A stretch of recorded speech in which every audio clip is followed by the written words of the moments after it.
ئەکید خەڵک ناڕزایەتی دەرەبڕێ لەبەرەوەی کە ئەوە ماوەی 2 مانگ زیاترە کە موچە دواکەوتووە تا ئێستا موچەی مانگی نوێراوەتر موچەی کەمان نەدیوە لەبەرەوە فەرمانبەر و مامۆستا مەجبورن کە ئەو کارانە ئەو ئەرکانەی هەیەە بەرامبەر بە حکوومەت لە هەرێمی کوردستانە بیوەستێن و نەچنە ژێرباری ئەوەی کە بە گیرفانی بەتاڵ و بەسکی برسی ڕێی دائیرەکان و قوتابخانەکان بگرنە بەر لەبەرەوەی هیچ مەجبورن کە خۆیان بۆ دەسەڵاتێک و بۆ حکوومەتێ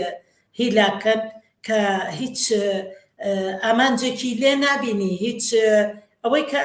ئەوەی کە بۆی ئەچیت و کە هەوڵی بۆی کە موچەیە بۆ بژێوی ڕۆژانێ بۆ خۆت و بۆ ماڵ و مناڵە هیچ لێ دەست ناکەوێت مەجبوری کە ئێخەی دەسەڵات بگریت و داوای مافەکانی خۆتی دەکەمەکی ڕەوایە کە موچە لە کوردستانە یعنی زۆرترین خەڵک موچەخۆرە ئەبێ داوای حەقی خۆی کە ئەبێ بزانێت بۆی کە بژێوی خۆی بەباشی بێنێتە دی بەڵام بەداخەوە ئەم دەسەڵاتە زۆر زۆر بێباکە لە ئاستی خەڵکە لە ئاستی بژێوی خەڵکە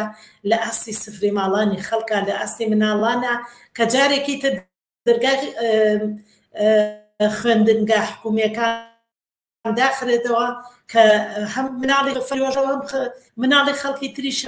خوێندنگە حکوومیەکانن و کە دیسانە چوونەتەوە ماڵەوانێ و بێبەژە بن لە خوێندن ئەمە بەڕاستی قابلی قوبوڵ نییە و مافی خۆیەتی فەرمانبەر و مامۆستا کە ناڕزایەتی خۆی دەربڕێ